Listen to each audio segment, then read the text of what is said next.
Merhabalar efendim, kanalıma hoş geldiniz. Bugünkü konumuz beyin en büyük cinsel organımız.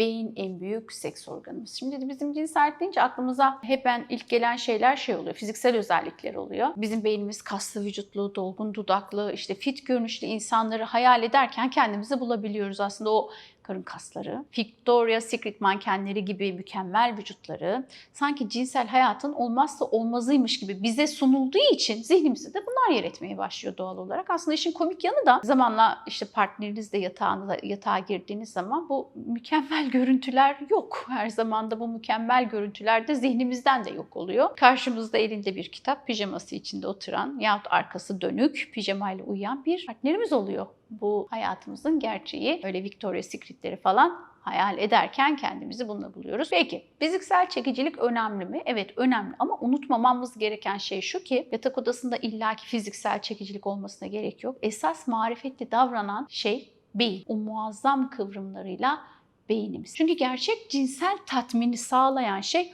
o karın kasları, o uzun bacaklar değil.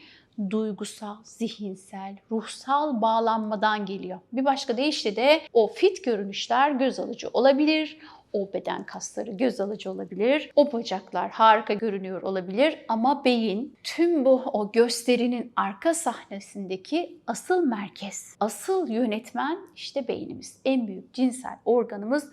Onun içinde en büyük cinsel organımız beyindir diyoruz. En büyük seks organımızdır diyoruz. Bu gerçekten de bilimsel bir gerçeklik. Beyin ve cinsellik nasıl çalışıyor? Beynin cinsel uyarılma ve tatminin merkezi olduğunu daha önce söylemiştim. Yani sadece bir fiziksel bir aktivite olarak bakmıyoruz beyne. Aynı zamanda da zihinsel bir yolculuk cinsellik. Duygusal yapılanma, cinsel istekler, arzular, zevkler, beklentiler bunların hepsi beyinde toplanıyor ve burada yorumlanıyor. Beyin olmadan bir cinsellik yaşanamaz. Burada bir misal vermek istiyorum. Beynin dahil olmadığı bir cinsel yaşamı şuna benzetebiliriz. Bir pizza hamuru hayal edin. O pizza hamurunun üzerine sosu döküyorsunuz. Evet var ama malzeme yok. Ama pizza mı? Evet.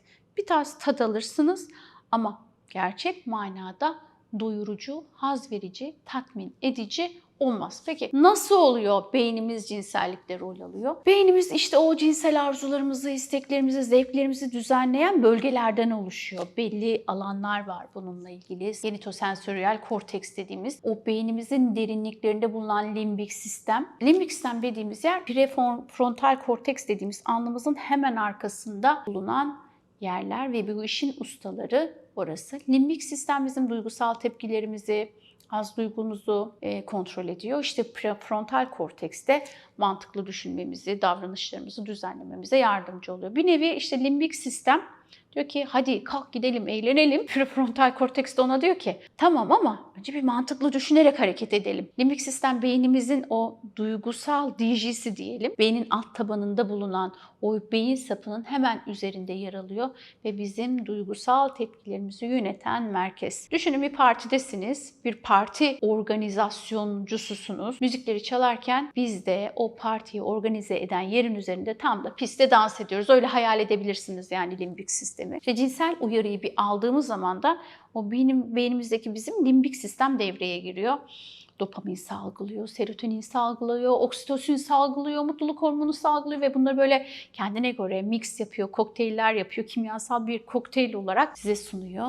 Kanınızda bunlar böyle mutluluk, bağlanma hissi, bizi hareketlere geçiren hisler, romantik anılar ve zihnimizde o anın kokusuyla, o anın yaşantısıyla kodlanıyor ve unutulmaz anlar içine yer alıyor. Bunu limbik sistem yapıyor. Peki beynimizin o önünde bulunan prefrontal korteks bir düşünelim ama bir mantıklı yapalım dediğimiz o yer planlar, karar verir.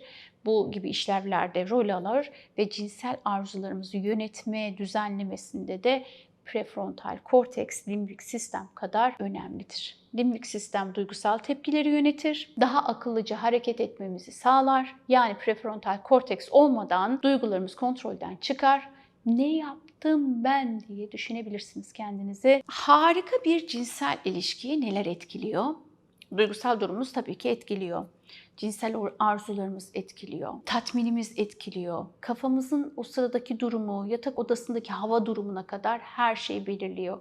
Ruhsal olarak işte kendimizi iyi hissetmemiz, stres, anksiyete, depresyon gibi olumsuz duygular içinde olmamız, bunların hepsi bizim cinsel isteğimizi olumlu etkileyebilir, olumsuz etkileyebilir. Tam da romantik anların ortasındayız ve işte bu cinsel bizi etkileyen duygular bir anda başımızın ağrımasına neden olabilir. Yani ki kadınların da genellikle böyle olur. Kadının beyni bir orkestra şefi olarak morali yüksekse başı ağrıyabilir. Orkestradan doğru bir müzik ve melodi duymak istiyorsanız onun için beyin sağlığınıza iyi bakın. Beynimizi duygusal olarak sağlıklı tutmak, cinsel sağlığımız için de hayati önem taşıyor. Kısacası ruh sağlığımızı koruyarak yatak odamızda o romantik performansı sağlayabiliriz. Ruh sağlığımızı korumanın yolları da karşılıklı çift uyum ilişkisinden geçiyor. Cinsel fantaziler, hayal gücü, bunlar da hem kadının hem erkeğin cinsel uyarılmasını arttırıyor. Bir nevi böyle şarj, turbo gibi düşünebilirsiniz. Fantazileri ve hayalleri, onun için de özellikle kadın cinsel isteksizliğinde özellikle öneriyoruz. Bizim beynimizde o canlandırdığımız erotik düşünceler beyindeki limbik sisteme gider. Dopamin salınımını hızlandırır ve cinsel zevki, isteği arttırır. Yani beyninizdeki o hayal gücü motorun çalışmasını sağlar. Hani hayal et gerçek olur. Hayal kurdurmamızın nedeni tam da bu noktada bizim budur. Cinsel isteksizlik sorununuz varsa erotik düşünceler ve erotik fantazileri mutlaka düşünün. Bu şekilde duygularınızı serbest bırakın.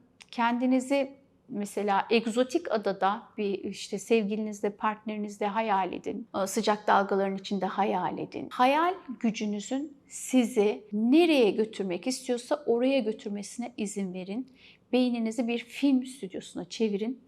İşte o zaman belki yatak odasında Oscar'a aday performanslar sağlayabilirsiniz. Bir diğer stres faktörü, stres de cinselliğin tabii ki en büyük düşmanlarından biri ve bizim temel cinsel organımız da beyin olduğu için beyin de stres altındayken ne yapıyor? Stres altındayken kortizol dediğimiz o stres hormonları vücudumuzda salgılanıyor. O stres hormonları da beyindeki o cinsel dürtülerin, cinsel isteklerin geriye tepilmesine neden oluyor. Diyor ki ya şimdi sırası mı? Ne gerek var?